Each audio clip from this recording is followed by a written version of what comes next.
Today is Monday, February the 3rd, 2020. I am Julie Hankinson, and this is the view out my window. I'd like to talk to you today about finances. And the things that you're spending money on to impress other people, but that are not providing value for your life or to your life. What have you bought recently to impress someone else, but has not added to your happiness? Perhaps you even regretted the purchase after you brought it home, but yet perhaps you were too embarrassed to take it back, or you thought, oh, I'll use it sometime in the future, or I'm looking through my window right now at a harbor full of extremely expensive boats that just sit here for the majority of the time, day after day, empty. After a typhoon, if the owners have not taken proper precautions, there will be damage to them. And I know that they are either paying for insurance or also perhaps even making monthly payments if they didn't buy them outright, which means that they're paying interest on these boats. They're paying for harbor fees. Every time they take the boat out, there are hundreds of dollars worth of gas fees. There's maintenance fees. Do they truly have the money to just throw away and waste on the boats that they maybe use a handful of times a year, if even that? I look back on my own life, and fairly recently, before I came to Japan to work for the government, I was driving a fabulous little Lexus, and oh my gosh, I do love that Lexus. It was fast, and it had a great sound system, and it was so comfortable, and it made that hour-long commute to and from work fabulous. However, I was spending a small fortune in maintenance fees just to keep her up. And yes, I did name her, and yes, I called her a her. I admit it. And when I bought her, my little sweet Lexus, she was the same color as the fingernail polish I was wearing. So I really had some, shall we say, snob issues about my car, and I will be the first one to admit it. However, I really enjoyed that car. I did my research before I bought it, and I went in after I had negotiated a price online, and I stood fast, and I made an excellent deal because I had done all the research beforehand. So I felt really great about that purchase. However, whenever I came over to Japan, I was laser focused. Totally focused on completely eliminating my debt. So I knew I was going to be over here for a limited amount of time, just 5 years. And what I wanted was to have a mechanically sound, reliable car. And that was my sole criteria, was that it would be mechanically sound and reliable. And I ended up with a 2003 Toyota Wish. It is a big gray barge, but I spend around $30 a month on gas. I spend less than $600 a year on maintenance and my insurance. I spend less on this car than I spent in an entire month just maintaining and doing the necessary oil changes and with the expensive add-ons whenever I was maintaining my Lexus. Because that would, every time I went in, it was a minimum of $350 to several $1,000s. So one of the biggest ways that I was able to commit to extreme savings while I was overseas working for the Department of Defense with the government was to actually have an older, mechanically sound car, which I will sell in the next month or two when I leave for the same price that I paid for it. Oh, I might end up knocking it down $100 or something.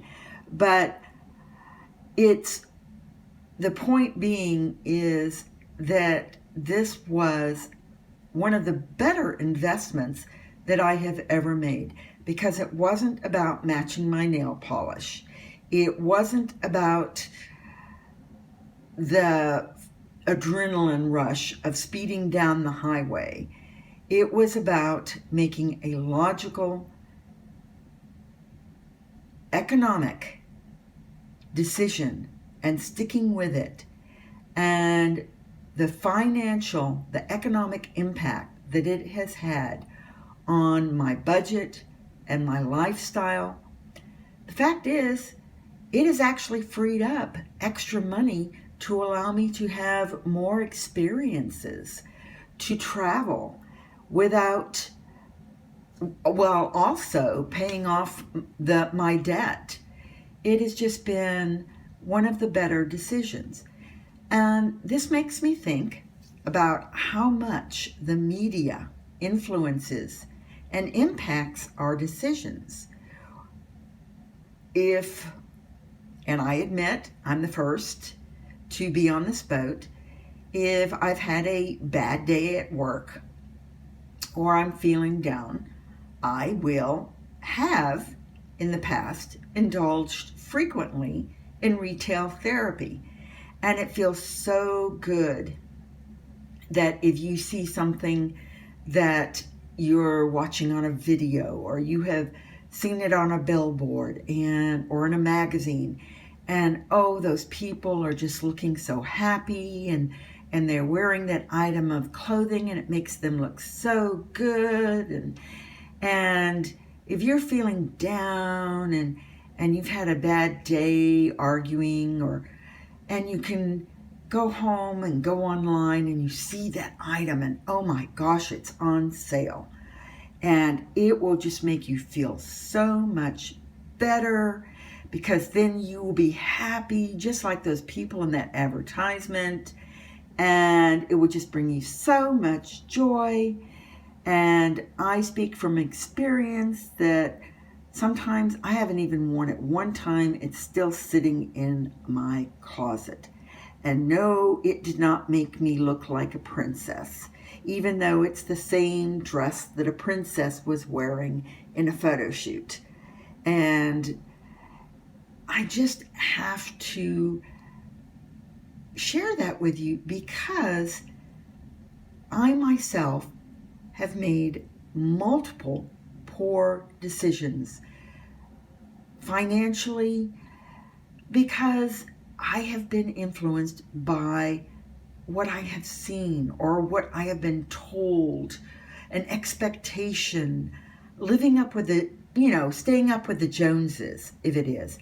Because it has been shown that if you live in a neighborhood where everyone else has a bigger house or they have a better car, that you're not going to be as happy, because you're going to always want what the other people have.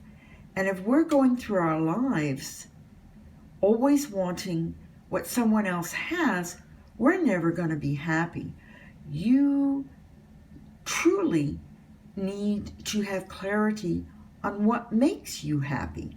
And just take a moment whenever you're besieged by all this media exposure telling you this is what you're supposed to be doing at this stage in your life. This is the car you're supposed to be driving. This is the watch you're supposed to be wearing. You're supposed to be having this savings account or this retirement account, or you're supposed to be investing in this. Think about, what are you doing to make you happy? And this is the most important thing, is if you can develop and write down what it is, a clarity, a list of what makes you happy, you will be so empowered. And you can check in with this list whenever you're looking at that item that you know will make you feel so much better if you have it. And you go, well, wait, is this one of the things that I know will make me happy? Is this an experience that I'm sharing with others? Is it something that I'm doing with my family? Will it bring me joy? Does it meet the criteria, my criteria for happiness? How am I going to feel about it next week or a year from now? Is it just going to be sitting in my closet? Or am I still going to be using it on a daily basis?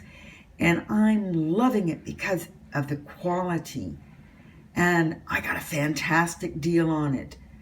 But if it's just sitting in my closet, that is just a total waste of money. I could have put it in the stock market or something and lost money on it that way.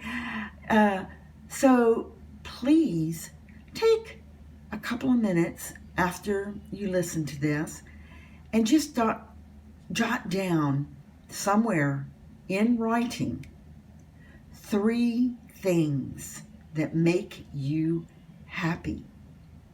And can you tell why they make you happy? Is it because you're doing it with other people? Because you're socializing? Is it because you're sharing?